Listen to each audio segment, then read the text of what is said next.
What's good, y'all, and welcome back to another Pokemon reaction video. Today, we're going to be reacting to a brand new video. Well, not really a new video. The video came out like 3 months ago, but it's new to me.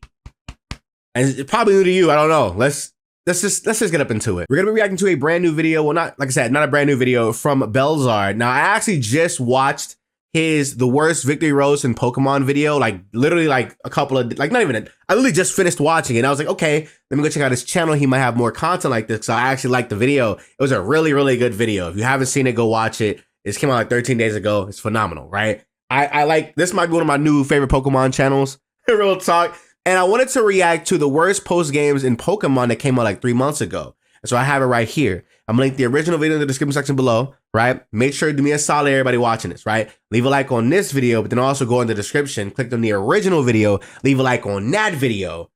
And if you have any critique, any conversation, put it in the comment section below, real talk, and let's just get up into it. Let's go, let's go. This is an hour long. Watch time Dawn. Okay, I know this video did really good for him monetarily. Let's go. Pokemon games aren't quite over just because you beat the champion. That's true. They almost always have something to do post-game to keep the journey going. But not all of these post-games are amazing. Although some are looked back on favorably, some are hated, or even forgotten because of how bad they were. So which games had the worst post-game? How does the new post-game in Legends ZA fare? Let's take a look at every post-game in order to find out. Although I'll be rating each game's post-game content independently, I'll also partially consider when the game's released, to help contextualize how good or bad the post-game is, such as if they just came off a good post-game and fumbled, or if they were just starting to get the hang of things. Speaking of, yeah, there's no post-game here, let's move on. Nah, That's true. Sorta. That's still true. There isn't content specifically designated to be post-game per se. Well, there are a couple of things you can only do after beating the game. The Elite Four rematch, catching Mewtwo, and completing the Pokedex. Though considering the era and how the internet wasn't prevalent back then, even these small things were held in pretty high regard. Obviously, being the first Pokemon game, it's bound to be a contender for one of, if not the worst. To start off, the Elite Four rematches were quite literally the exact same fights you fought the first time around. That's true. With no changes to their Pokemon moves or even levels, which just made it a stale cash farm at best, unless you were trying out different Pokemon in teams. Now on to the more interesting part of the post-game, Mewtwo. Mewtwo was seen and revered as the ultimate Pokemon, truly befitting the title of Legendary, not shown on the box art, only vaguely mentioned in Cinnabar Mansion, and then hyped up by the first Pokemon movie a year after the game's initial release in North America. Finding and catching this Pokemon just felt intense. Some people argue that having legendaries actually bond with you and having built a connection with them from the start makes them better.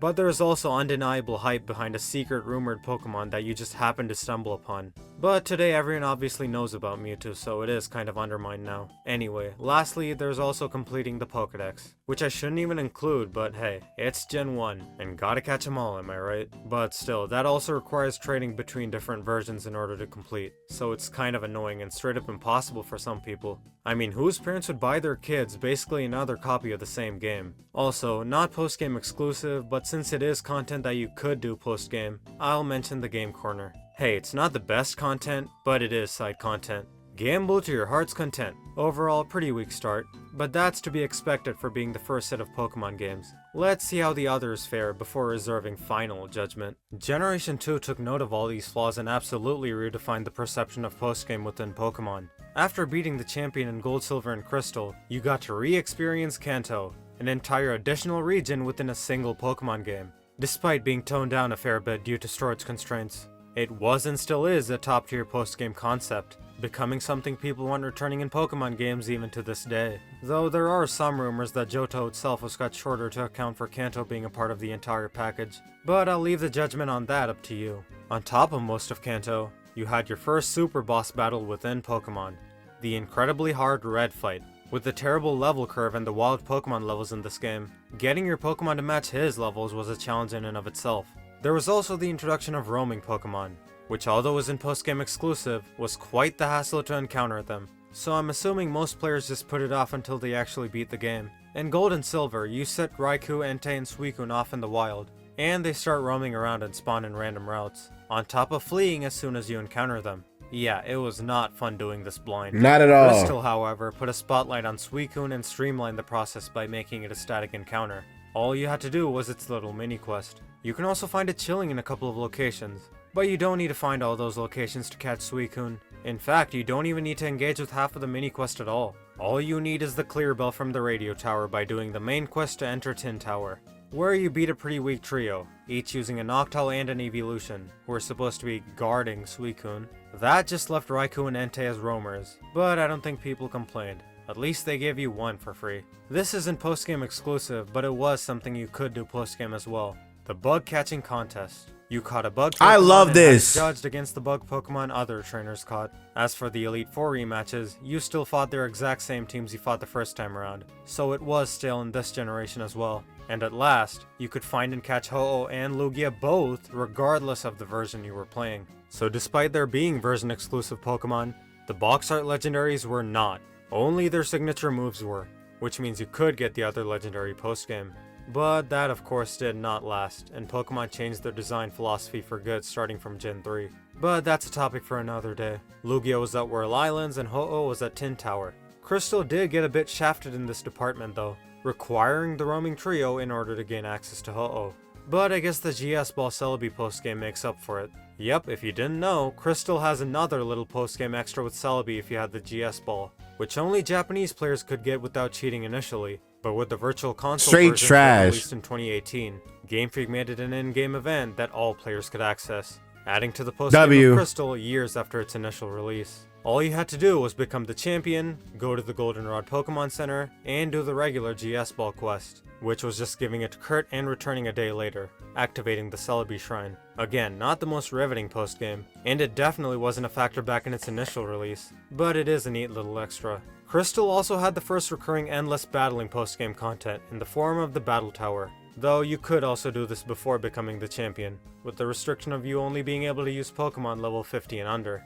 You were allowed to use some of the strong legendaries, but only if you were challenging level 70 or higher. It worked by entering 3 of your Pokemon and fighting 7 trainers in a row with healing between each battle. In this generation, all you won were stat boosting vitamins. Pretty basic, but it did set the foundation for future battle facilities. With all that being said, we're off to a much better postgame than Gen 1. In fact, it could still probably hold up in some capacity to some of the newer postgames as well, perhaps even being better than a few. I want to say it won't be one of the worst, but let's see how well the other postgames do first. Emerald deserves a separate tangent with how much more it added. I'll start off by going over Ruby and Sapphire. First, the box art legendaries and Rayquaza. You could catch Groudon or Kyogre depending on the game in the Cave of Origin before becoming the champion.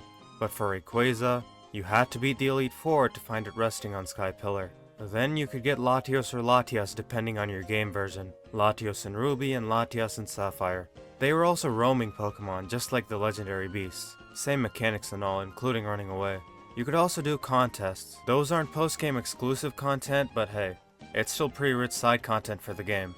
You could also try finding Mirage Island, but that's also not the most riveting post-game content. Then there's the Reggies. Get Relicanth and Wailord, go into the sealed chamber, follow the Braille. We all know it by now. Despite it being way more of a mystery back when it first came out, it's still a pretty fun side quest you could go through. And lastly, you have the Battle Tower. You took a boat to get to it after you beat the game, and you tested your battle prowess in either the level 50 mode or level 100 mode, where the strong legendaries were banned. Every 7 wins, you got a prize based on your streak of wins, awarding decorations and ribbons at the very end. Oh, and you could rematch the Elite Four, but they used their exact same teams again, so it's just whatever.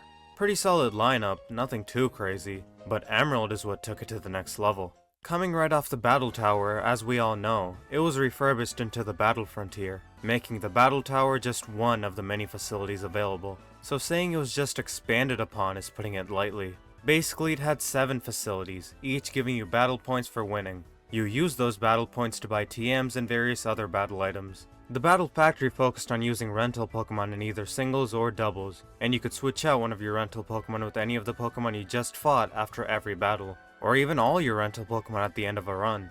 I need y'all to understand the Battle Frontier. I know I haven't spoken much in these last 5 or 10 minutes. I don't know, but that's because it's kind of self-explanatory with the first 2 games. I kind of there really isn't much there, but I mean it's cool enough. I just have a soft spot for those for the most part. But the 3rd gen games, I remember playing through Pokemon Emerald. The Battlefront, I've only ever gotten 3 gold medals and maybe 2 silver ones. No, 3 silver ones and 3 gold medals. So stupid. Anyway, I never 100% at the Battle Frontier. Never 100% at the Battle Frontier. Never like, finished it or whatever. And to be honest, this is where the Battle Frontier is actually where I learn, is what I use as like the perfect example. There's a Junichi Masuda, there's a Junichi Masuda interview from like 2017 or 2016 where he talks about like the kids not like having, as much time, or they're not on their games like that. They're on their phones more. So like they wanted to like streamline the experience for Pokemon to make the game a lot more like, palatable for kids. And a lot of people, this was back when a lot of people were mad that the Battle Frontier was taken away from the Aurus games. And I look at the Battle Frontier, and I think that is like the perfect like answer to why we don't have like those type of post games no more. Because the kids of today, they want instant gratification. The grind that is required for a thing like the Battle Frontier is just not even like, it's not worth it at all, to BH, right? You got people complaining about like the 1,000 battles in Pokemon Legends ZA. You got people complaining about like so many other things and the other post games from games in the future. So it's like, I don't think people want a Battle Frontier. I'm gonna be honest. I think a small minority of people will actually play the Battle Frontier. The same, I think a small minority of people will actually shiny hunt or competitive battle. You gotta remember, the casual Pokemon fan is somebody who presses like A for the most part and just leaves the game after they beat the Elite Four, and that's it for the most part. I think a lot of people that just don't like Pokemon for other reasons, because they grew out of it probably and are in denial, are using the Battle Frontier as like another excuse to not like the games. But I'll be honest with you, the Battle Frontier was not a fun experience. I mean, it was cool because the anime was going on at the time. I remember when I got Emerald, it was right while the anime was going on, and then like the end of the anime, I'm pretty sure like Ash fought Electivire. He was like, "Oh, where'd you get that from?" And he went up to Hoenn or Susano. But it's like, I don't remember having fun in a lot of the Battle Frontier stuff. And this was like early internet too, so like all that was on YouTube were like just the battles themselves and not how to get them. So you just had to like, and this was like during around the time that I had the link cable, and we would like put all of our Pokemon from Ruby Sapphire, from Fire Red Leaf Green, all into our Emerald copies, and then that was just the default version that we would just play, and that was just what we did, right? And it was just like it was not a fun time. This was not a fun. The Battle Frontier was not fun. I'm gonna just say it, It's also a funny bug that boosts enemy IVs if you have a battle tower streak of all things. Anyway, the battle arena had you face 3 one-on-one duels, 3 turns each without being able to switch. You either had to get the knockout or win by points if both Pokemon were alive, with the points being categorized into different categories. The Battle Dome was a tournament-style facility where you chose 3 Pokemon up front and 2 of those 3 later to bring into battle, which you chose based on the info you were given about your opponent. And the bracket is determined through a unique ranking system based on your Pokemon space stats and type variety. The Battle Pike, known for being an RNG nightmare, was a 7-room dungeon you picked 3 Pokemon to clear with. After entering, you had no access to healing outside specific I quit after this, by the way. This is the one I didn't. Or even your Pokemon. No, I quit after this. You traversed through 7 rooms with 3 choices in each, getting a vague hint about only one of the options. Each option led you to a room with a random event, which could be a battle, a status event, a healing event, nothing, or a difficult battle followed by a healing event. The status rooms were what defined this facility, with the freeze chance being a whopping 25%. Yeah, the status effects did not have equal odds. Fun fact, for your 9th run and onward, the regular battles become just as hard as the difficult battles. But the difficult battles still gave you the full heal, so they just end up being flat out worse. Speaking of RNG nightmares, the Battle Palace takes the cake. You entered your Pokemon in either singles or doubles, where you did not do the battling. The Pokemon fought themselves by picking moves based on their nature, each nature having a % chance to pick an attack, defense, or support move. You can see how this would get out of hand, even with the most meticulous planning. The Battle Tower was just like most of the other typical tower facilities, just straightforward battling with 3 Pokemon for singles or 4 Pokemon for doubles. Lastly, the Battle Pyramid. Have you ever gone through Rock Tunnel in Fire Red without HM Flash? Yeah, that's basically this entire facility. It's a dungeon crawler where you pick 3 Pokemon to accompany you and go through 7 rock tunnel-like floors, looting items, encountering wild Pokemon, and defeating trainers to get hints about the floor. You start with no items, and can get up to 10 different items, up to 99 of each. Covering all the Battle Frontier had to offer is hard to keep brief, but it's important to highlight at least once, showing the depths and replayability of one of the recurring Pokemon endgame facilities. With all that being said, it is of course jam-packed and easily cements Emerald as having one of the best post-games in all of Pokemon, at least when it comes to battle diversity. But of course that's not all Emerald has. As for the legendaries, you could get Rayquaza at Sky Pillar anytime after getting your 8th badge. Yep. Groudon was at Terra Cave, where the guy in the Weather Institute says there's bright sunlight, and Kyogre was in Marine Cave, where that same guy says there's heavy downpour. By that, I mean despite them being static encounters, the caves themselves change locations periodically, making it an actual hunt rather than a fixed encounter, which is pretty cool. As for Latios and Latias, you could only get one, but at least it was your choice. When you beat the game and your mom calls you to your TV, the color you pick determines the Lati you got. The Regis in Mirage Island were pretty much the same though. The only downside, however, are the Elite Four rematches. Just like Ruby and Sapphire, It's the exact you just fought same. the same teams with no changes whatsoever. Yep. But oh well, the rest more than make up for this. Either way, I don't think it's a hot take to say this is the best postgame we've seen so far. Yes. Let's see if they continue getting better. Returning to Kanto, on top of just the Elite Four rematch. Oh, we're doing a remake Fire Red too? and Leaf Green Okay. gave us a proper postgame segment. But instead of being able to revisit Johto like most fans were expecting, they gave us The Sevi Islands. a bunch of islands, probably inspired by the Orange Islands in the anime, but not quite the same. Probably. This was a somewhat controversial release, with some fans disappointed for reasons like it not being Johto, it not being the actual Orange Islands, or it not having any challenges or trials like gym leaders to conquer. And some just found it boring or enjoyed it for what it was. So what did it have to offer? 7 islands, or 9 with event items, with a total population of 212 people throughout all islands. You could actually get a taste of the Sevi Islands right after you beat Blaine, but you were limited to the first 3 islands.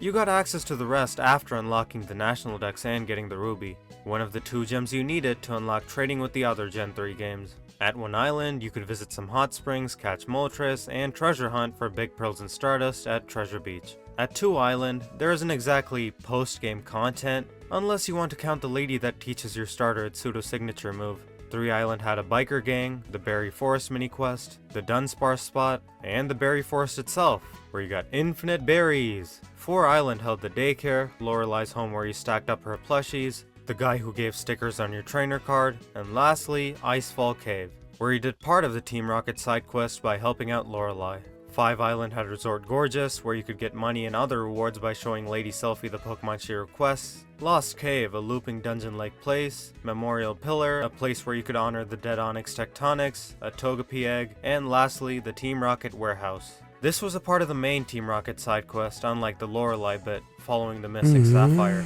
At 6 Island, you could find Ruin Valley, and within, the Dotted Hole, the place where you finally got the Sapphire. There was also the Pattern Bush, a zone for bug Pokemon, an NPC that judges the horn size of your Heracross, and the Judge empty my Offering horn. Cave. At last, 7 Island had a move tutor for Swords Dance, Savolt Cannon and Tanabe Ruins, where you did a little puzzle to unlock Unknown, a Chansey that healed your Pokemon by making them dance, and finally, the Trainer Tower. Yep, this game had a Battle Tower equivalent. Yes, it did. And it was in the Sevi Islands for all the Sevi Island haters that probably never got to it. Unlike the Battle Tower, this one is more so made for the speedrunners. You're supposed to clear all the floors as fast as possible, and you do not get healed between battles without the use of items, or going to the PC or Poke Center, both of which just waste time. The rewards are one-time items that you did not get again from restarting the challenge, so the replayability of it is kind of iffy. Oh, and the levels all scale to your highest level Pokemon, so it would be a nightmare if you're a trainer like me. And that about covers what all the islands have to offer.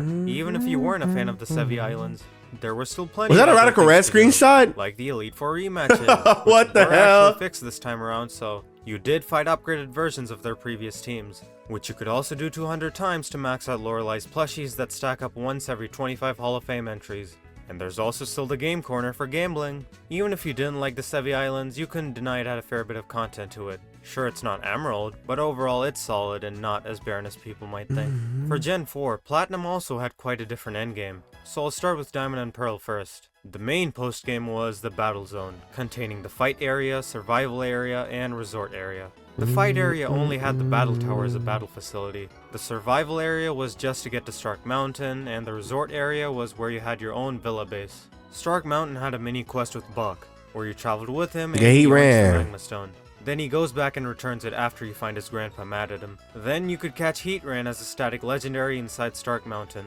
Also, not exactly post-game exclusive, but you had an expansive underground feature where you could also play an excavation minigame to get some cool items such as fossils and even the odd keystone. This was so cool to me growing up. These spheres were the currency used to buy stuff and decorate your secret underground base. Solid side content. Speaking of side content, there's also super contests. Pokemon contests, but better. Not post-game exclusive again, but it was rich side content. The battle tower, like other towers, was a typical battle streak facility. You still fought Frontier Brain Palmer at the end, but for no symbol, as there was no Frontier. That aside, you could also do the old Chateau side quest to get the only Rotom in the game. You could also enter Turnback Cave to get Giratina, and get Regigigas at Snowpoint Temple if you had the National Pokedex, and one of the Hoenn games to transfer the Regis from. There was also a secret route 224 leading to Seabrick Path, which took you to Flower Paradise where you could catch Shaman, but too bad that's locked behind an event that can't be accessed anymore. As for roamers, they're in this game too, which I'll go over after this. But anyway, you could do the Canalave City side quest and unlock Full Moon Island, which got Cresselia to roam. And surprisingly, only Mesprit of the Lake Trio is a roamer, whereas the other two are just static encounters at their respective lakes. Once you talk to it at Lake Verity, it just starts roaming. You could also rematch the Elite Four, of course, but for some reason it's the same team. Diamonds from Fire Red and have proper rematch teams? Overall, I mean, it's alright, but definitely a step down from the post-games we've covered from Gen 3, especially the absolutely monstrous Emerald. Again, all of this is subjective based on what you value more, but I found the new area expansions mostly just empty and pointless here. I get it. Platinum, however, definitely brought it around. First, let's start off with the most notable, the return of the Battle Frontier. They loved it, we loved it, everyone is happy. Since I already covered a version of the Battle Frontier to show its depths, I'll try to keep it short. The Battle Tower, Battle Factory, Battle Arcade, Battle Castle, and the Battle Hall. Also, unlike symbols, you fought for silver and gold prints here. For every facility, you got the silver print at the end of your third run, and the gold print at the end of your never did the platinum post game. The Battle Tower was just the same as in Diamond and Pearl. The Battle Factory, that's not true. I never did the platinum battle stuff. That's what I didn't do. My fault. 100 format every run, letting you swap one out each win, and the further you went in, the better the Pokemon got. So pretty much the same thing. But the Battle Arcade, the first new facility here, was pretty much just a refactored Battle Pike. Your held items were taken off, you got hit with a random effect before each battle, and you had to get through 7 battles per run. These effects include getting hit with a status effect, starting with weather being set, getting held items, enemies gaining levels, lowering your team HP, skipping the battle, and so on. The battles were basically the Battle Pike rooms, except instead of the illusion of choice, it's all just gambling. But the one difference is you got healed after every battle, so at least you didn't keep any lingering effects. The Battle Castle, on the other hand, was an actual proper new facility, where you managed your Pokemon through castle points you got per battle. Based on how well you battled, you got castle points you spent on healing, restoring PP, buying held items, previewing enemy teams, or even decreasing or increasing the enemy team by 5 levels. I don't know why you'd want to increase enemy levels, but there probably is some hidden tech there. Lastly, the Battle Hall was also another unique facility, sort of like a gauntlet. You also only did 1v1s, so you entered singles with 1 Pokemon and doubles with 2 Pokemon. For doubles, however, both Pokemon had to be the exact same. Kind of a strange requirement. You picked the type you wanted to face beforehand, and fought 10 battles per run, with each win ranking up the type you chose, making the Pokemon you face stronger and higher leveled. Each Pokemon builds its own individual streak, making for quite a bit of content and replayability if you decide to pursue this for multiple Pokemon. Battle Frontier aside, some of the Battle Zone got changed as well, with the survival area now having the battleground where you could rematch gym leaders and rivals. Stark Mountain also got revamped quite a bit, having whole got a really good Galactic side quest with Looker and Karen. This time you teamed up with Buck to face off against Team Galactic's remnants, defeating Mars and Jupiter and stopping Karen from stealing the Magma Stone with the help of Looker. As for legendaries, Palkia and Dialga required having the national dex, then finding the adamant and lustrous orb at Mount Coronet, talking to Cynthia at the Celestic Town ruins, and heading over to Spirit Pillar. Roamers are also the exact same except for the addition of the Kanto bird trio. Articuno, Moltres, and Zapdos all roamed after you summoned them by talking to Oak at Eterna City, after getting the national dex. And lastly, proper Elite Four rematches with upgraded teams that they forgot about in Diamond and Pearl. Now I'd say that definitely saved Diamond and Pearl's postgame. 100%. To excellent. 100%. Now, is it on par with Emerald? I'd say so. Yeah. Heart Gold and Like, Soul of course. Silver. Remakes of the games with an already great postgame. They love. Oh yeah. So only get this better, is. Right? This is the most. This is an S rank. This is S like hell, bruh. I'd be so surprised, bro, if it's not an S. If it's not, I don't know. That might be. I don't know actually. Dude, let's watch him clear. Off with what we already had and what got overhauled, if at all. So Kanto, Roamers, the I'm so sorry, y'all. and so on. Kanto got back a mini Viridian Forest, Cerulean Cave, and the Seafoam Islands. Still no Safari Zone though, but I'll come back to this later. The roaming beasts are pretty much the same as in Gold and Silver, except now the IVs are predetermined when you meet them at Burning Tower, and only change every time you challenge the champion. The Elite Four also had proper rematch teams this time around as expected. Tin Tower is called Bell Tower now, and Red had an overhauled team, being even more of a challenge this time around. If I didn't mention something, it's probably the same as in Gen 2. As for what we don't have, just like the old Gen 2 games, there is no GS Ball without an event, so Celebi basically doesn't exist. The Battle Tower from Crystal is also now gone, replaced entirely by the Battle Frontier, which had its own overhauled Battle Tower, but since it's different, I'm mentioning it here. Now for everything new, Mewtwo. Now that Kanto had Cerulean Cave, it also had Mewtwo. It also had Groudon, Kyogre, and Rayquaza, but in a pretty questionable way. Groudon was for Soul Silver and Kyogre was for Heart Gold, both within Embedded Tower. Sure, but to get to Rayquaza, you needed both Groudon and Kyogre, and from Heart Gold and Soul Silver in particular, so you can't use Groudon or Kyogre from Gen 3, no siree. Like why? Why did they have to add this requirement? I don't even know. You could also make Latios and Latias roam by doing a side quest after resolving the power plant issue. And it's by none other than the Hoenn champion. Steven comes out to unlock Latias in Heart Gold and Latios in Soul Silver. And of course there was the Battle Frontier, which was pretty much the exact same as the Platinum one, but hey, I'm not complaining. In fact, they should have honestly just copy-pasted it throughout all the Pokemon games instead of removing it. Remember when I said I'll come back to the Safari Zone? Well, Johto got its own variant. And although not post-game exclusive, it takes so long and has quite a bit to it, which I already explained a fair bit in my previous video, so I'll try to keep the summary pretty short. Basically, it wasn't a regular Safari Zone. You had to create blocks that corresponded to certain Pokemon, and let them sit in specific areas in order to get some of the Pokemon there, with this process taking as long as over 100 days for some Pokemon. Not post-game exclusive again, but Heart Gold and Soul Silver added the Pokewalker, the predecessor of Pokemon Go. You transferred a Pokemon from your game onto the Pokewalker and had to walk in real life terms. This is why I have like a humongous like we shouldn't have a Let's Go Johto. Like 100%. Like if I'm being honest with you, I think that a Let's Go Johto would be like ideal because we literally have the Pokewalker. Like that's quite literally what that is. So it's like I don't see how people can just deny a Pokemon Johto. Plus, it's been so long since we've been to Johto. Johto doesn't have a 3D remake.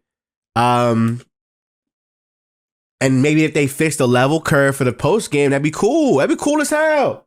Listen, I think we need a Let's Go Johto. I've been saying it for the longest time.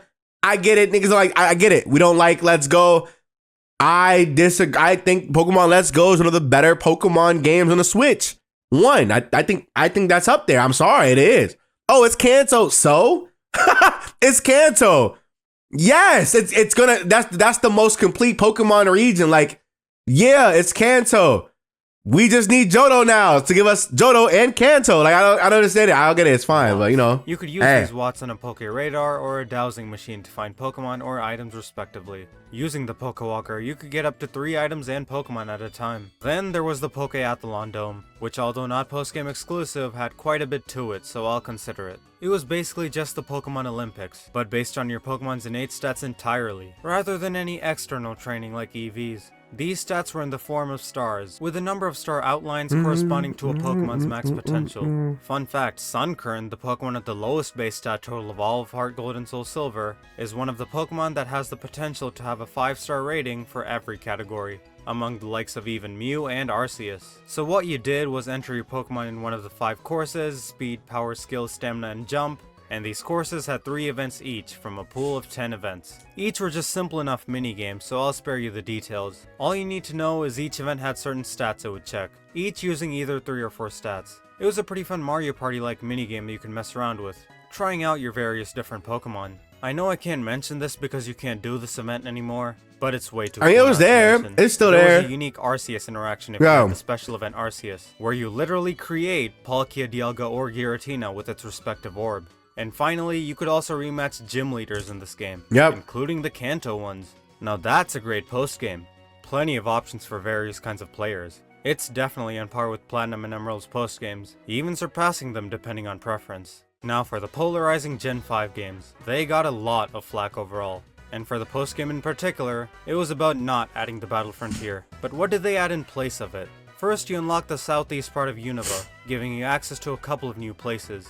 You had Marvelous Bridge, where the $500 Magikarp cultist of this region was. Cultist! You had Black City or White Forest depending on your game, but you could also access the other one if you key swapped with the other game. But you also needed to either speedrun the game to get to the city or forest, or use the other game in Entralink to get visitors, aka the amount of people there to be able to battle. Having a bigger city or forest also unlocked the market in Black City. But there's no White Forest equivalent from what I'm seeing. The longer you took to get to Black City or White Forest, the more visitors just disappeared, so you better have known and gotten to it. Next is Undella Town, where you got dive for the Abyssal Ruins and fought Cynthia, the super boss of this game. Next, you could also go into the Abyssal Ruins, some hidden ruins near Undella Bay you could dive into for some pretty cool items like Arceus Plates and Relic Ruins. But gameplay wise, it's just the same little minigame, so not exactly something most people sink time into for long. There was also a Team Plasma or at all, rather, where you had to track down and capture 7 Team Plasma Sages all throughout Unova, which is something that just naturally happens as you do the rest of the post-game. You could also get the trainer card stars by doing their challenges, but that's not exactly content, more so than a checklist.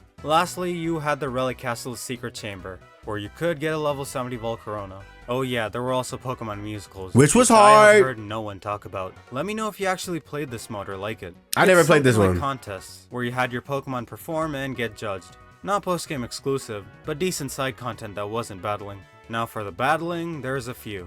First, you had Challenger Cave open up to you, but it's another one of those horrible caves you need Flash to see in, and Surf to get around, but that's way less egregious. Anyway, you got a bunch of rare items, the TM for Stone Edge, and a bunch of elemental gems. There were also a few trainers that progressively got harder the further in you went. Overall, a solid dungeon experience you could farm useful items from. Then you had the Royal Unova, a cruise you could only board after getting the National Dex and paying 1,000 Pokédollars. Never did this. You get an item for beating everyone depending on the day, and the departure time changes based on the season, which is pretty cool. You could also battle Charon on Route 5 every weekend, and Morimoto in the Game Freak building. As for the Battle Tower equivalent, it was the Battle Subway, which had a regular version you could complete before the post-game, and a super version you only unlocked after completing the regular version and getting the National Dex. Lastly, you also had the Elite Four rematches, which let you actually battle Champion Alder this time around instead of Ben.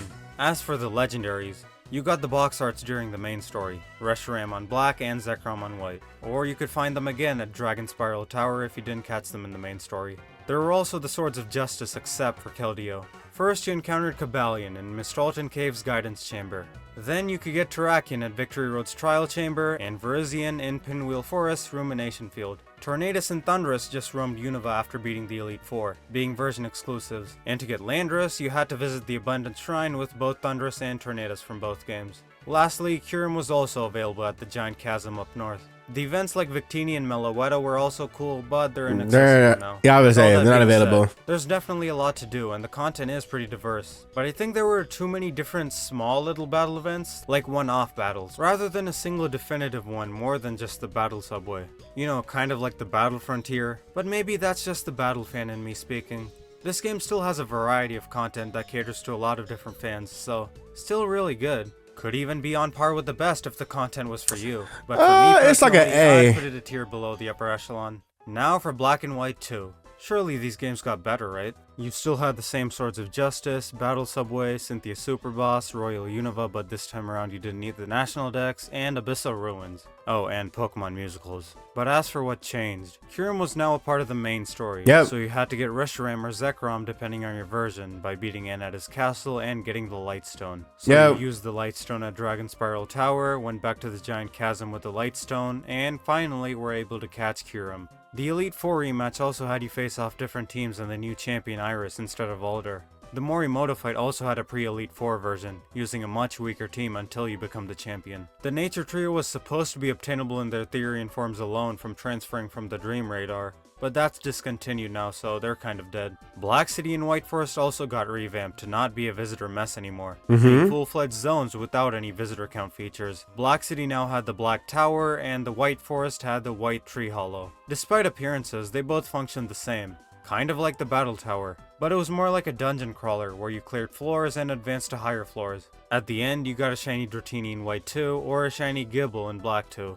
Challenger Cave also caved in and got scrapped. Since Sharon isn't your rival anymore, he's also no longer at Route 5 every weekend. Lost Thorn Forest also doesn't have the Zoroark event anymore. You just got Zoro for free instead. And obviously there's no Team Plasma Sage Hunt since this game is a sequel of that plotline. As for everything new, you had PokeStar Studio. I hate this place. Another battle alternative where you made movies this place with Pokemon. so much. It's also no post-game exclusive, but again, it's another piece so of content. trash, dude. Basically, you film movies with your Pokemon by engaging in cinematic battle Shit is scenes garbage. and following the script for the movie to get good endings or going astray for bad or strange endings. The better your movies did, the more profits you grew, fans you got, and even Team Plasma grunts you converted. There was also Join Avenue, a massive Never did this. Never did this. I already explained its intricacies in another video, so I'll leave it at that. You also had hidden grottos you could get items and Pokemon with hidden abilities in. These are scattered all throughout Unova. Fun fact, there's also a bug with repels running out just as you're about to exit, preventing you from leaving unless you walk back. Since you started off in a different location, the starter Black and White towns and routes are now post-game locations.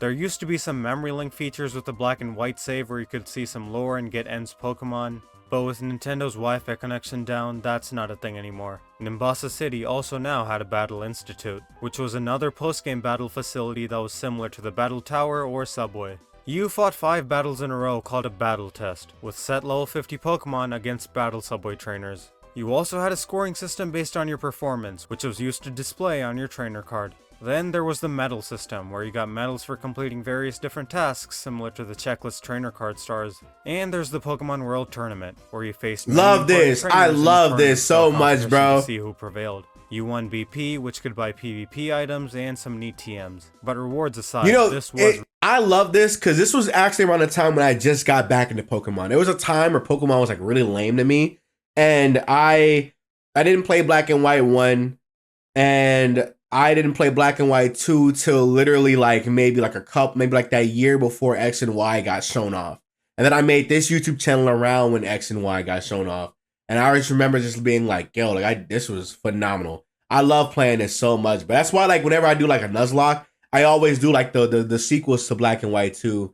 And I love those games so much, bro. I love Black and White 2 so much, bro. Really fun replayable content, since you got to face off actual prevalent trainers instead of NPCs. There was also the Nature Preserve, but that was really post-game, requiring you to see all the Pokemon in the Unova Dex to even access. Once you were in though, you were able to encounter some rare Pokemon and even a shiny Haxorus. Lastly, there were a lot of new legendaries you could encounter. You could get 2 of the 3 Reggie trio in either game, Regirock and Registeel in Black 2, and Regirock and Regice in White 2. To get the missing one, you had to pass on the key to the other game through Unova Link, and only with all 3 could you get Regigigas at Twist Mountain. Latios and Latias were available in the Dream Yard as well, Latios in Black 2 and Latias in White 2. You had to chase it down until it decided to fight you, so if you went into this blind, it was hard to know when to save or when you'd encounter it. But it still does beat roaming throughout the entire region. Catching it also gives you the Soul Dew, their signature held item. You're also capable of getting Heatran by getting the Magma Stone just chilling in Route 18, and entering a specific cave in Reversal Mountain with it. Cresselia is also available by getting the Lunar Wing in the house near Reversal Mountain, and taking it to Marvelous Bridge. Then there was the Lake Trio, who you triggered at the Cave of Being to then find Uxie at Nakreen City, Mesprit at Celestial Tower, and Azelf at Route 23. This is a pretty good step up from Black and White, despite some of the very few losses. Although there wasn't as much battle variety as the Frontier provided, I still think the other features definitely make up for the loss there. But I still don't think it quite has enough replayability for me to put it on par with Heart Gold, Soul Silver, Platinum, and Emerald personally. I don't know, maybe it is. But I'll keep it here for now. This will end up being different for everyone depending on what you prefer. Whether you're someone who favors replayability, the battle aspect, or the extra side content that makes the world feel more alive. X and Y always get flack for their post-game, but how bad could it be? Let's find out. First, you unlocked one new city. Key Loud City, which had the Friend Safari, the Battle Maison, and your final rival battle. The Friend Safari was just an iteration of the Safari Zone, so nothing too special there. And the Battle Maison was this generation's battle facility, which functions similar to the typical battle towers. But this time you fought Battle Chatelaines, special trainers that used a set Pokemon team but in a random order. There were 4 different ones. I don't like how you glossed over that. I'll be honest with you. I think the Friend Safari was like the best thing about I think the Friend Safari was one of the best things that made X and Y like important, because depending on who because he never mentioned the PSS, and depending on whoever you had in your Friend Safari, every trainer had a different type of nature or a different type of type associated to their Friend Safari. So depending on whoever you had on your friends list, you can get a multitude of Pokemon that you originally could not get. And there'd be times, I remember back in the day, I used to literally ask for Friend Safaris, like, yo, who had this, or who has this Safari, who has this Safari? And I would literally add them. I've met so many people because of the Friend Safari that was like a big, big thing. That's not a big post-game thing, but it is a very, very like unique thing that they just haven't done since. And I think that's a really good, to be honest, that's a point right there. Because it was so easy to just get a friend, and like every person had a different type. So even then, I'm pretty sure I had a green one. I had a grass type Safari. People would ask me to get quilled in. I'm like, all right, sure, go ahead, just take it. Go ahead. Depending on the I like that. That was cool. The final Chatelaine battle on the 50th floor was how you got the commemorative monument, which makes it a total of 200 battles to finish it entirely. There was also the Battle Chateau, where you could fight Nobility, the Elite Four, and Gym Leaders. You defeat trainers and get points based on the rank of who you defeated, until you get promoted all the way to Grand Duke or Duchess. Then Professor Sycamore upgraded your Mega Ring and gave you access to all Mega Stones. Yes. You also had the side story leading up to this battle, but you're kind of forced in it, so is it really post-game content you sought out to do? No. You also had the Looker's side story, which people really seem to enjoy, despite it being kind of short. It started off with a basic fetch quest, but it got into a pretty nice story involving Looker and an Elite Four member, and semi-concluded Looker's character arc pretty nicely as well, so that's a positive. You also got Shauna's starter. Is this the first time you could get another starter within the same game? There was also the Poke Radar, but that just helped find some Pokemon in shinies through chaining. Not exactly post-game content unless you're a shiny hunter. Now for legendaries, the Kanto Trio were roamers in this region, yes, they were. Which oh boy was a pain. You only got one bird per save, and the bird you got corresponded to your starter choice. But the worst part was, as a roamer, you had to find the bird a bunch of times before being able to catch it. The first encounter is guaranteed. After that, you could just view its location through the Pokedex, right? Yeah, you're right. Now use it to hunt down your bird 11 more times. After chasing it down 11 times, it'll settle in Sea Spirit's Den, where you could finally catch it. You also had Mewtwo in Unknown Dungeon, which is just a static legendary, so a lot more straightforward. You could also get Zygarde at the bottom of Terminus Cave as a static legendary. Kind of anticlimactic, but that's what you get when there's no Pokemon Z, I guess. And yeah, that's about it though. I guess it's not as bad as Gen 1 or people make it out to be, but that's all I can really say. I don't think it's better than any of the other post games, especially when it came out. It's alright. No wonder people don't consider this game to have a post game, especially after coming from the previous games. Now for the Gen 3 remakes. They were just remakes of Ruby and Sapphire. People love this. So let's see how much was overhauled and how much holds up. For starters, hunting the roaming Latios or Latias was now replaced with roaming with Latios or Latias. You could do this to fly around and find a bunch of other legendaries through the soaring mechanic.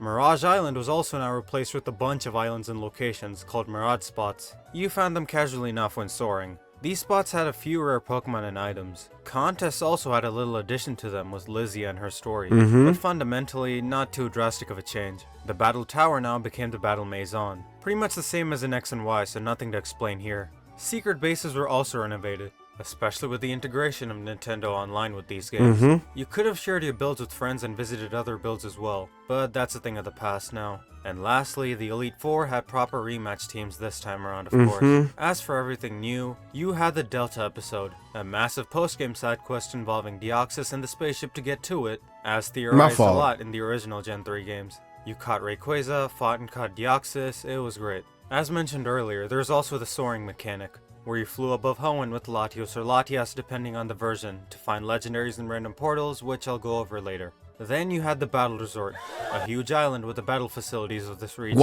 including Why'd you do that? Battle Maison. Well, more specifically, just the Battle Maison in terms of actual battle facilities. The rest is kinda just a daycare, stats judge, move tutors, the grunt couple, and a Whismur minigame.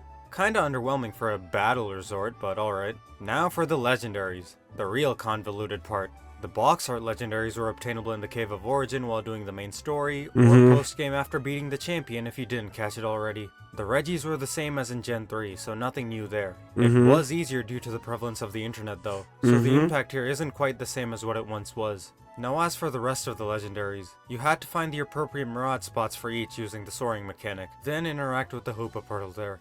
Heatran was at Scorched Slab, where you also had a Flannery cameo. You got Ho-Oh and Omega Ruby and Lugia and Alpha Sapphire by finding the scanner in Sea Marvel and finding the portal after receiving the Clear Bell or Tidal Bell. The legendary beasts were also available after getting Ho-Oh or Lugia in the Mirage Spot Trackless Forest. But the beast you got depended on the minute of the hour you enter the Mirage Spot. The first 20 minutes of the hour was for Raikou's portal, the next 20 minutes for Entei's, and the last 20 minutes of the hour for Suicune's portal. And that's just the start of the time shenanigans. For the Gen 3 Lake Guardians, you had to find the Mirage Spot Nameless Cavern, which only appeared if you had 3 Pokemon with max friendship. And after you found Nameless Cavern, Mesprit was available from 4 AM to 8 PM, Uxie was only available from 8 PM to 9 PM, and Azelf was available from 9 PM to 4 AM. Why was Uxie just an hour? I don't know. After catching all 3, you could get Palkia and Omega Ruby or Dialga and Alpha Sapphire at the massive dimensional rift near Dewford. That same rift also held Giratina if you had both Palkia and Dialga on your team. Cresselia was also available at Crescent Isle, a Mirage spot that had a rare chance of appearing each day south of Evergrande City. For the Sword of Justice trio, you needed 3 Pokemon with max EVs. This was fun. Shout out to the internet for this, by the way, because, oh my god.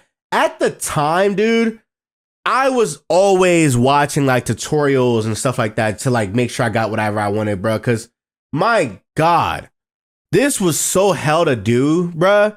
I also didn't like the time stuff. I know that like it was a part of the game and it's just what it is, but I'd much rather have like, oh, hey, the Pokemon, if you get the Pokemon or get 2 or 3 Pokemon and this thing shows up, I'd much rather that than have everything be timed to like specific times of the day.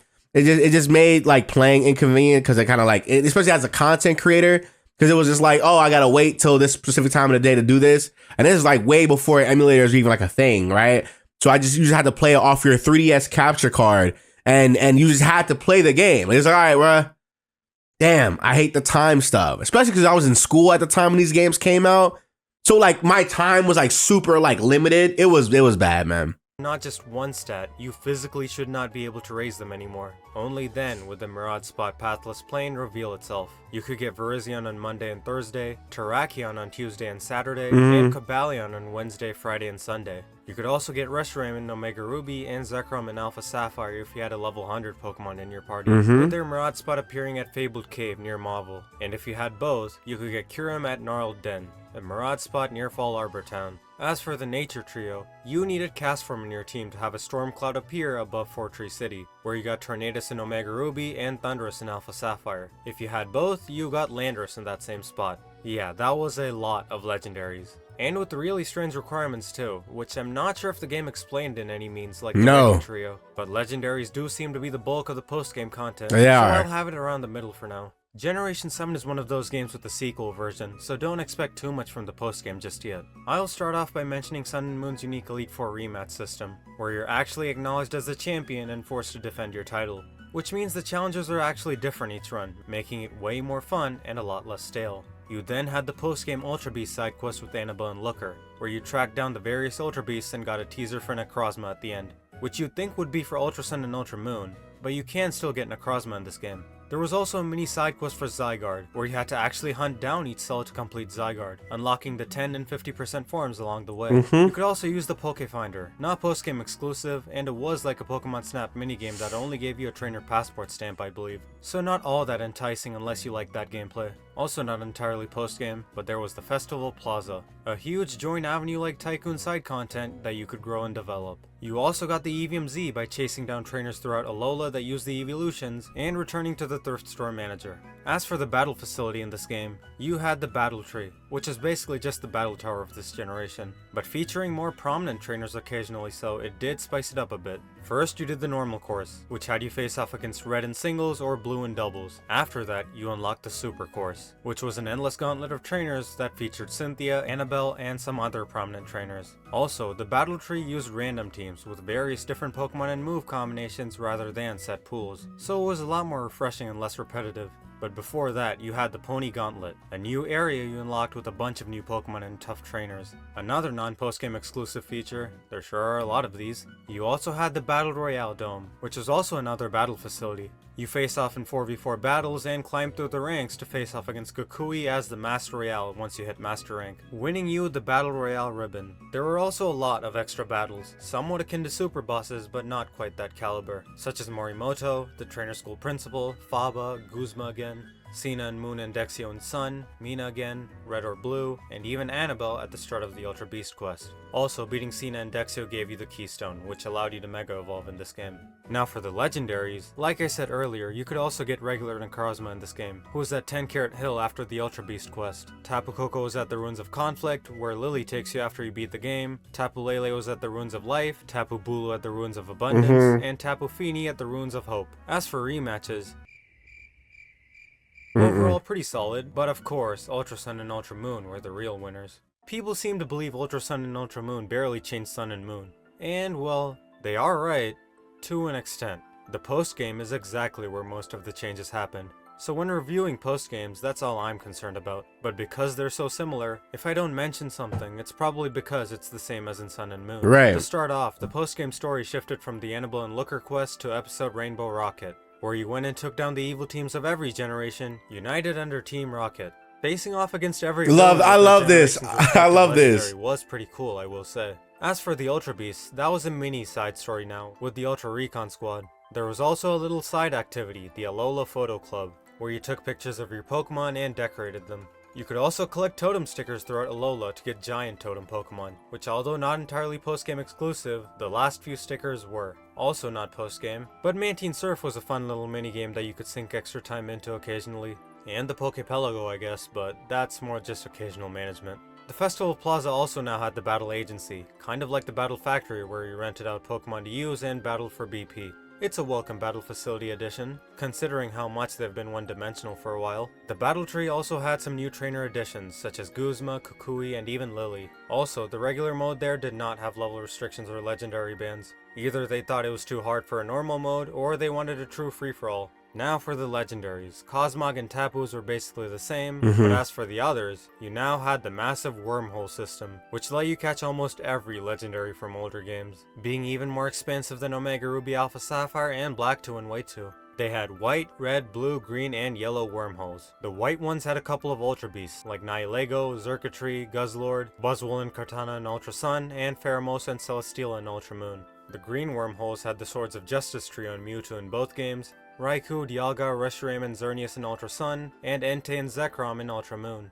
Blue wormholes had the Lake Guardian trio, Kyurem if you had Reshiram and Zekrom, and Suicune if you had Raikou and Entei in both games, Latios in Ultra Sun, and Kyogre, Lugia, and Latias in Ultra Moon. Yellow wormholes had the Reggie trio, and Giratina if you had both Dialga and Palkia in both games, Groudon and Heatran in Ultra Sun, and Palkia and Regigigas in Ultra Moon. Red wormholes had the Kanto Birds, Cresselia, Rayquaza if you had Groudon and Kyogre, and Landorus if you had Tornadus and Thundurus in both games, Ho-Oh and Tornadus in Ultra Sun, and Thundurus and Yveltal in Ultra Moon. These portals also had a high chance of giving you shiny Pokemon, so if you weren't a shiny hunter, a very high chance, Pokemon, this is your time, because you will inevitably get some while hunting for legendaries. The legendaries themselves can also be shiny, so you can soft reset for them as well. Now, was it the most creative thing ever for legendary placements? Ultra Beasts aside, no, but it was still pretty fun to hunt. You could also still get Necrozma, who could now turn into Dusk Mane, Dawn Wings, and even Ultra Necrozma with its signature move. And Zygarde isn't such a fast quest anymore either, with you just catching a 50% version and being given a 10% version in 40 cells after beating Dexuracina, being able to now combine those into the complete form. On top of the champion bout, you could also rematch trial captains as well as kahunas, so there was a lot more variety there. On top of Sun and Moon's post-game, they added more battle facilities and other side content. Can't knock that, and that's on top of the massive list of legendaries you could get. I'd say it reaches the tiers of the best, honestly. Pretty good indeed. Now for an actual bad post-game, we have Let's Go Pikachu and Eevee. There really isn't much to do in this game after you beat it. Just one main post-game event for the most part, which was the Master Trainers Challenge. You had to defeat a Pokemon trainer for each Pokemon species using the same species, having a species-on-species duel to determine who's the best trainer of that species. Or sometimes you just had to show a Pokemon of that species with enough combat power. You could also use Alolan variants and Megas for this challenge, so you had a couple of ways of gaining an advantage. That aside, this basically is a Pokédex Plus challenge, since you had to get 153 of the required Pokemon, which not a lot of people are willing to do. Other than that, it was just rematching the Elite Four and Gym Leaders, catching Mewtwo and the Birds, getting Miltank with Pokemon Go, and battling Super Boss Green. Just the standard stuff, nothing special. I'm putting it down there. Generation 8 is a bit tricky because the DLC can technically be considered post-game, even though you could play it before beating the game. And it's also not a part of the base game, and does cost extra to access. To start off, you had the post-game quest where you fought Swordward or Shieldbird, who claimed to be descendants of the heroes of the Box Legends, took down a bunch of Dynamax Pokemon, and at last caught your version's Box Legendary, whereas Hop got the other. And you two duke it out legend versus legend. Pretty cool concept, I will say. And Charmander was also available in Hop's room to let you have your own Dynamax Charizard. You also had Camping, which was a cooking minigame, which had its own curry decks that you could fill out by cooking a variety of dishes. A decent piece of side content outside of battling. Now for the battle facility of this generation. You had the Battle Tower again. Pretty much the same as the typical Battle Tower, except you had tiers you ranked up through, and fought Leon at the end of each tier, so that was pretty cool. As for legendaries, you already catch Eternatus in the main story and your box legendary in the epilogue quest, so there is no more left. I guess there's Type Null, but I don't know if it's really a legendary or not. I'm seeing a lot of conflicting opinions on this. But yeah, that's about it. Only 3 legendaries for the base game. Great. But the main post-game loop was the max raid dens, where you farmed raid dens for rare items and better Pokemon. You also had the usual Elite Four and Gym Leader rematches, pretty standard for Pokemon now. But since the Elite Four challenge in this game was more of a tournament, the rematches were too, with you inviting who you wanted to participate, including various gym leaders and other trainers, including Hop with his legendary, which all added more spice to the regular mundane Elite Four gauntlet. But I guess that's about it. Better than Let's Go Pikachu and Eevee, I guess. But is there really more praise I can give it? Especially given all the Pokemon removed. But of course, that's what DLC is for, right? Let's see all that the DLC added. In the Isle of Armor, you got over 100 more Pokemon available, and not all that much content, honestly. Pokemon aside, you only had the new zone, which was the Isle of Armor. In it, there was the Battle Dojo, where you did a questline with Master Mustard to then train Kubfu in the Tower of Darkness for Urshifu Single Strike, or the Tower of Waters for Urshifu Rapid Strike, which takes like 20 minutes, it's really not that much. After getting your legendary evolved, you could then fight Mustard as a super boss, where he used his own Gigantamax Urshifu. You could also make Max Soup to feed Pokemon that had Gigantamax forms. There was also a Diglett side quest that had you track down 150 Alolan Diglett for different Alolan Pokemon. You could also now use Watts to upgrade the dojo, unlocking various upgrades, and even a cutscene at the end. Yeah, that's definitely worth it. You needed 3 million watts for this, by the way. There was also a crafting-esque feature, the Cram-O-Matic. You used 4 items to produce some guaranteed items or an item from a pool of items for the recipe. As for battle facilities, you had restricted sparring, which was a battle mode where you used a mono-type team in a battle tower-esque format. You can only get healed twice in the challenge, but the challenge only consists of 5 matches until it's considered complete, with anything after just being for higher records. So far, underwhelming. But if you consider it as a part of Sword and Shield, the postgame finally starts to look decent. But we're not done yet. We still have more. The Crown Tundra. Now this is where the postgame turned around.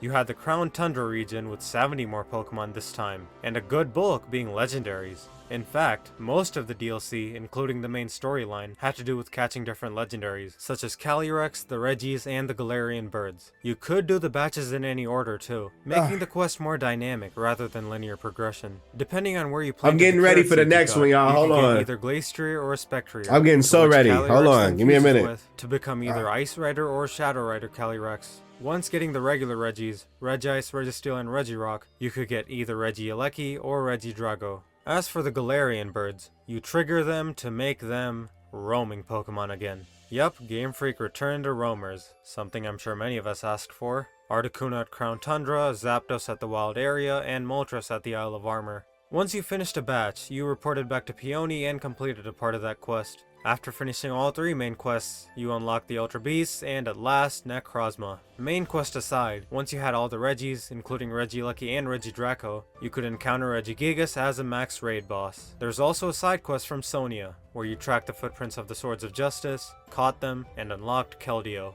Now for the main endgame loop. You unlocked Dynamax Adventures, where you traverse through a dungeon-like cave with others to get legendaries from previous games. Players still farm them to this day for shiny legendaries in Generation 9. There's also an endless mode where you kept going past the legendary until you lost, but most people just do regular Dynamax Adventures instead because, well, that's just more rewarding. Another battle facility was the Galarian Star Tournament at Rindon Station, which was a multi-battle tournament you entered with either Hop or Marnie. Once reaching the finals, you battled either Leon and Raihan or Piers and Raihan, causing the end credits to roll again. And the more times you won here, the more partners you unlocked. Now, if you consider all of that as the post-game, it is undeniably really good. But at the same time, it is DLC, and it's technically not post-game, considering this was all stuff you could access and do at any point in the game. Yeah, I'll just have it as one of the worst. Now for Brilliant Diamond Shining Pearl. The remakes of Diamond and Pearl, not Platinum. Which means it took the postgame of Diamond and Pearl and not Platinum, so the Stark Mountain quest did not have the extended Looker and Karen quest. It was just Buck. There was also no Battle Frontier, of course, just like in Diamond and Pearl. You only had the Battle Tower, which was the exact same. But they did expand upon the underground part of Diamond and Pearl, with there now being habitat rooms called hideaways, where you could actually directly catch exclusive Pokemon in. There were also new Pokemon added after unlocking the National Dex. You could also dig walls to get statues to place in your secret base. These statues had different rarities and types that boosted certain Pokemon rates at hideaways. There were also more items you could dig up, more stuff you could buy with spheres, and a lot of other additions. You could also join others online to dig together, explore the underground, or visit each other's bases. Actually, pretty nice changes. Now as for what's different, you now had Ramanas Park over Pal Park, where you could catch a lot more legendaries. It only unlocked after seeing all Pokemon in the Sinnoh Dex, and it used shards you dug up from the underground. You traded those shards for slates and used those slates in different caves across Ramanas Park, each for different legendaries, such as the Regis, legendary birds, legendary beasts, Ho-Oh, Lugia, the Weather Trio, and Mewtwo. A lot of the latter did require catching the former in order to obtain their slates, but apart from that, it's pretty straightforward and not exactly creative. Kind of like Ultra Sun and Ultra Moon, but worse. Since this game had you mining away underground rather than traveling through space-time, it became a lot more tedious of a process in my opinion. But either way, it is nice to have. The Elite Four and Gym Leader rematches were also a lot harder, with their teams having competitive held items, max IVs, EVs, everything, making them much harder than even Platinum. It's solid, it took the foundation from Diamond and Pearl and added a bit to it, though I wish it was more. It would have been better if they just took from Platinum or added more rather than just being a one-to-one faithful remake, of course, but oh well, it's alright I guess. Pokemon Legends Arceus, on the other hand, I can say had a pretty good postgame. After the credits, you start the postgame story right away, seeking out the clan treasures from Adamant and Irida for Dialga and Palkia's origin forms. Now for the actual postgame quest, you worked with Volo to do Kogita's quests and obtain the rest of the Arceus plates, which involved catching other legendaries. It's kind of nice that they incorporated this into the main story this time, rather than have it just be a lazy and uninspired grind. You could also do these quests in any order, except for the Temple Giant, which required some other quest plates to do. The Fist Plate was behind a Commodore rematch, the Lake Trio gave the Draco Plate, Heatran for the Iron Plate, Cresselia for the Dread Plate, and lastly, Regigigas for the Blank Plate, which required you having the Stone, Iron, and Icicle Plates, corresponding to the Regi types. Makes sense. After all that, Kogita gave you the Pixie Plate, and you had your final showdown against Volo. Really cool postgame story, granting you the Spooky Plate after you won. Now that you had all plates, they transformed into the Azure Flute. Then you continued on with more quests, catching Giratina, the Nature Trio, wait there's another? The Nature Quartet? Which gave you the reveal glass to change their forms. Then the Professor gives you the last 2 starters for free, and continues the final quest after you completed the Pokedex. You then went back to the Temple of Sinnoh and entered the stairway to the final Arceus boss battle. After you beat him, you get Arceus and the Legend Plate, finally completing the really long post-game story. Now that's how you do a post-game story. They really improved upon the Delta episode and integrated the story and post-game content seamlessly. Also, if you had Brilliant Diamond or Shining Pearl, you could do the Darkrai quest, and if you had Sword or Shield, you could do the Shaman quest. You also had a few other things you could do, though not all necessarily post-game exclusive. You could rematch the noble Pokemon aiming for fast clears, battle at the training grounds, rematch Arceus at the Eternal Battle Reverie, which is basically the battle tower of this game, the Path of Solitude or Tenacity challenges, where you fought with singular Pokemon or rematched important trainers from the story respectively, and lastly, massive mass outbreaks, which let you shiny hunt easier. Pretty hefty post-game, probably the best the Switch games will have to offer even with DLCs. For its creativity and uniqueness, it might have to be in the upper echelon honestly. For Generation 9, to start off, you actually had to rematch the gym leaders in order to progress with the postgame. You then unlocked the Ace Tournament, where you fought 4 random opponents that could even be Champion Gita. It didn't have any real reward, but it was a nice tournament facility if you wanted to battle. As for legendaries, you could get a second copy of your box legend at the bottom of Area 0. You also had the Treasures of Ruin, where you had to get 8 colored stakes that corresponded to each legendary in order to encounter them. Ryford marked the regions on your map and you had to hunt down 8 of those stakes. Area 0 also unlocked Paradox Pokemon in them, incentivizing you to revisit them in order to get those variants. And as for the intended endgame loop, Terra Raids. Game Freak wanted you to farm these, particularly the 6th and 7th star raids to farm Terras for Pokemon. And since each raid only gave 3 to 6 shards pre-DLC and special events, this was the major time sink of the postgame. It got super monotonous real fast. There is also the picnic system and outbreaks, I guess. Yeah, the Switch games are really not known for their postgames. Oh, how I miss Legends Arceus' postgame already. But wait, we have the DLC to fix that. For the small price of $35, and they upped it from Sword and Shield already. Since this is barely considered post-game, I'll try to speed through the content. The Teal Mask added the Kitakami region, a new zone where most of the DLC content happened. Then you had the legendary Pokemon Ogerpon in its main quest, other new Pokemon, old Pokemon. There was also a photography side quest that led to the Blood Moon Ursaluna fight. You also had a minigame where you rode the box legendaries and popped balloons for Mochi. And there was a Kitakami Ogre Clan challenge where you fought 8 tough trainers across the region.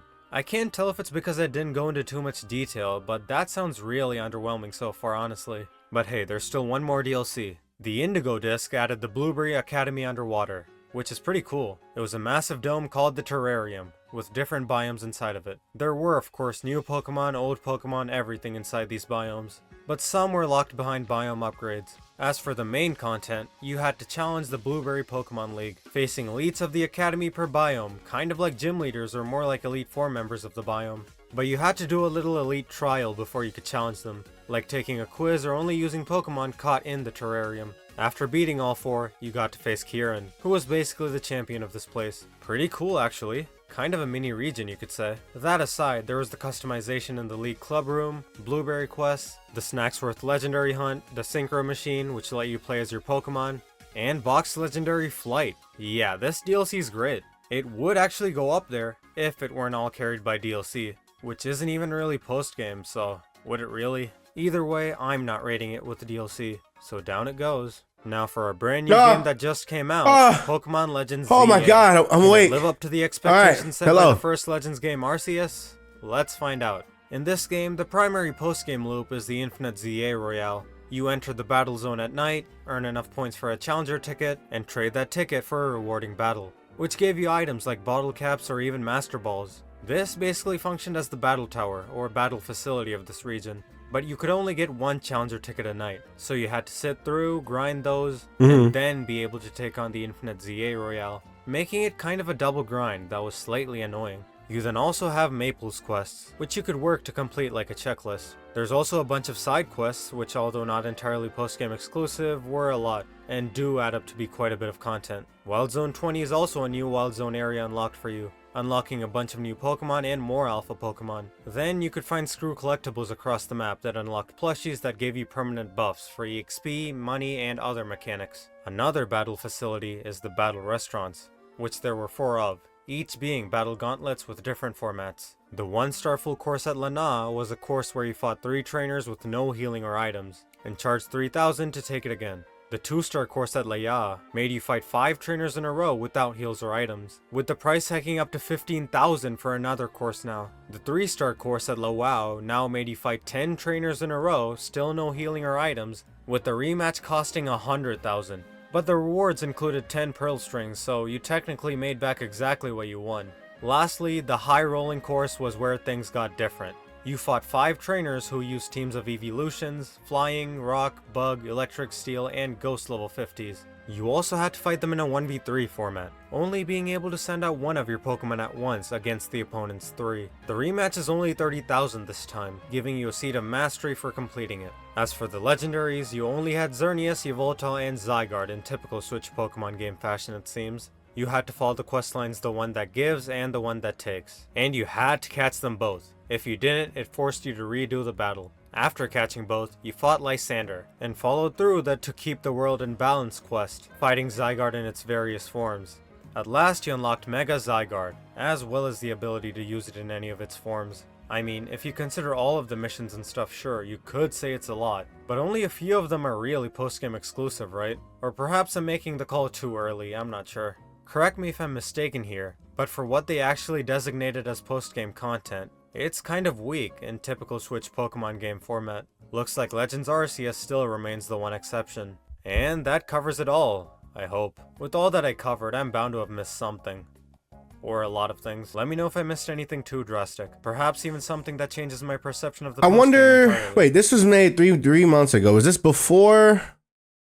Well, I guess if he's not, since he wasn't counting the DLC as post game, that's just what the post game is. So, I mean, this was solid. I mean, I kind of agree with most of where his list ended off. This was super solid. This gets a thumbs up from the boy. Hope you guys enjoyed. Let's go.